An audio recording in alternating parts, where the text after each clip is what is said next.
ಇನ್ನು ಇವತ್ತು ಬೆಣ್ಣೆ ನಗರಿಯಲ್ಲೂ ಕೂಡ ಮೋದಿ ಮೇನಿಯಾ ಜೋರಾಗಿದೆ. ಯಾಕೆಂದರೆ ದಾವಣಗೆರೆಗೆ ಆಗಮಿಸ್ತಾ ಇದ್ದಾರೆ. ದಾವಣಗೆರೆ ಮತ್ತು ಹಾವೇರಿಯನ್ನು ಕೇಂದ್ರವಾಗಿಟ್ಕೊಂಡು ಸಮಾವೇಶದಲ್ಲಿ ಪಾಲ್ಗೊಳ್ತಾರೆ. ಬಸವರಾಜ ಬೊಮ್ಮಾಯಿ ಗಾಯತ್ರಿ ಸಿದ್ದೇಶ್ವರ ಪರ ಪ್ರಚಾರವನ್ನು ಮಾಡ್ತಾರೆ. ದಾವಣಗೆರೆಯ ಹೈಸ್ಕೂಲ್ ಮೈದಾನದಲ್ಲಿ ಬೃಹತ್ ಸಮಾವೇಶ ಇದಕ್ಕೋಸ್ಕರ ರೆಡಿಯಾಗಿದೆ.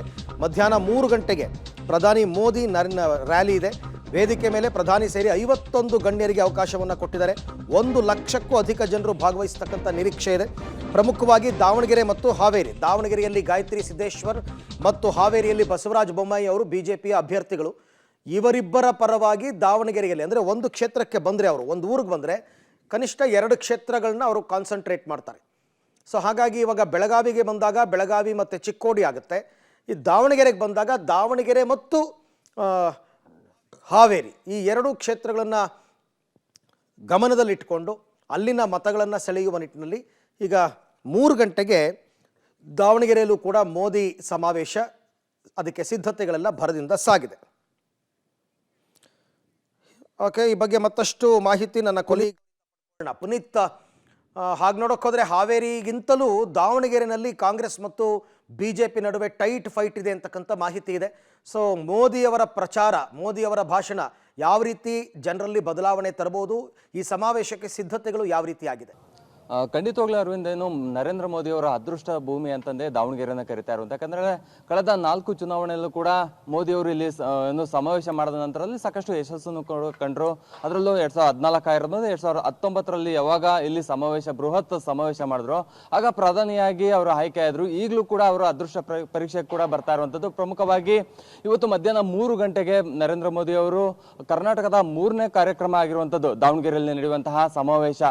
ಏನು ನಾವು ದೃಶ್ಯಗಳು ನೋಡೋದಾಗಿದೆ. ಎಲ್ಲಾ ರೀತಿಯಂತಹ ಸಿದ್ಧತೆ ಕೂಡ ಈಗಾಗಲೇ ಮಾಡ್ತಾ ಇರುವಂತದ್ದು. ಪ್ರಮುಖವಾಗಿ ವಿಕಸಿತ ಭಾರತಕ್ಕೆ ವಿಜಯ ಸಂಕಲ್ಪ ಸಮಾವೇಶ ಅನ್ನುವಂತಹ ಹೆಸರಲ್ಲಿ ದಾವಣಗೆರೆ ಹೈಸ್ಕೂಲ್ ಮೈದಾನದಲ್ಲಿ ಒಂದು ಬೃಹತ್ ಸಮಾವೇಶ ಕೂಡ ಮಾಡಿರುವಂತದ್ದು. ಅದರಲ್ಲೂ 1 ಲಕ್ಷಕ್ಕೂ ಅಧಿಕ ಜನರು ಕೂಡ, ಅಂದ್ರೆ ದಾವಣಗೆರೆ ಆಗಿರ್ಬೋದು ಮತ್ತೆ ಹಾವೇರಿ ಈ 2 ಲೋಕಸಭಾ ಕ್ಷೇತ್ರದ ಜನರನ್ನು ಕೇಂದ್ರವಾಗಿಟ್ಕೊಂಡು ಒಂದು ಸಮಾವೇಶ ಕೂಡ ಮಾಡ್ತಾ ಇರುವಂತದ್ದು. ಅದರಲ್ಲೂ ದಾವಣಗೆರೆಯಲ್ಲಿ ಬಿಜೆಪಿಯ ಭದ್ರಕೋಟೆ ಆಗಿರುವಂತಹ ನೆಲೆಯಲ್ಲಿ, ಅದರಲ್ಲೂ ಈ ಬಾರಿ ಕಾಂಗ್ರೆಸ್ ಹಾಗೂ ಬಿಜೆಪಿ 2 ಕೂಡ ಸಾಕಷ್ಟು ಫೈಟ್ ಇರುವಂತಹ ಹಿನ್ನೆಲೆಯಲ್ಲಿ ಮತ್ತೆ ಭದ್ರಕೋಟೆಯನ್ನು ಉಳಿಸ್ಕೊಳ್ಳೋದಕ್ಕೋಸ್ಕರ ಮೋದಿ ಅವರು ಕೂಡ ಒಂದು ಸಮಾವೇಶವನ್ನು ಕೂಡ ಮಾಡಿ ಜನರನ್ನು ಉದ್ದೇಶಿಸಿ, ಅದರಲ್ಲೂ ಕಾರ್ಯಕರ್ತರಿಗೆ ಮತ್ತೆ ಮುಖಂಡರಿಗೆ ಒಂದು ಬೂಸ್ಟ್ ಕೊಡುವಂತಹ ಕೆಲಸವನ್ನು ಕೂಡ ಮಾಡ್ತಾ ಇರುವಂತದ್ದು. ಅದರಲ್ಲೂ ದಾವಣಗೆರೆಯಲ್ಲಿ 20,000ಕ್ಕೂ ಅಧಿಕ ಜನ ಯುವ ಮತದಾರರು ನೋಂದಣಿ ಆಗಿರುವಂತಹ ಹಿನ್ನೆಲೆಯಲ್ಲಿ ಅವ್ರನ್ನ ಒಂದು ಸೆಳೆಯುವಂತಹ ಕೆಲಸವನ್ನು ಕೂಡ ಮಾಡ್ತಾ ಇರುವಂತದ್ದು. ಮತ್ತೆ ಅವ್ರಿಗೋಸ್ಕರ ಪ್ರತ್ಯೇಕವಾಗಿ ಒಂದು ಆಸನದ ವ್ಯವಸ್ಥೆಯನ್ನು ಕೂಡ ಮಾಡ್ತಾ ಇರುವಂತದ್ದು ನಾವು ದೃಶ್ಯಗಳು ನೋಡೋದಾಗಿದೆ.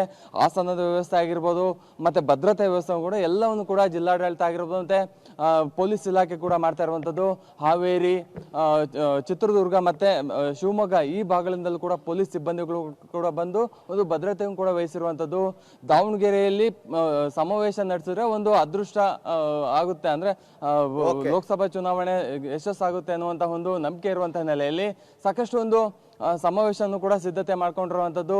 ಯುವ ಜನತೆಯನ್ನು ಸೆಳೆಯುವಂತಹ ಕೆಲಸವನ್ನು ಕೂಡ ನರೇಂದ್ರ ಮೋದಿ ಅವರು ಮಾಡ್ತಾ ಇರುವಂತದ್ದು.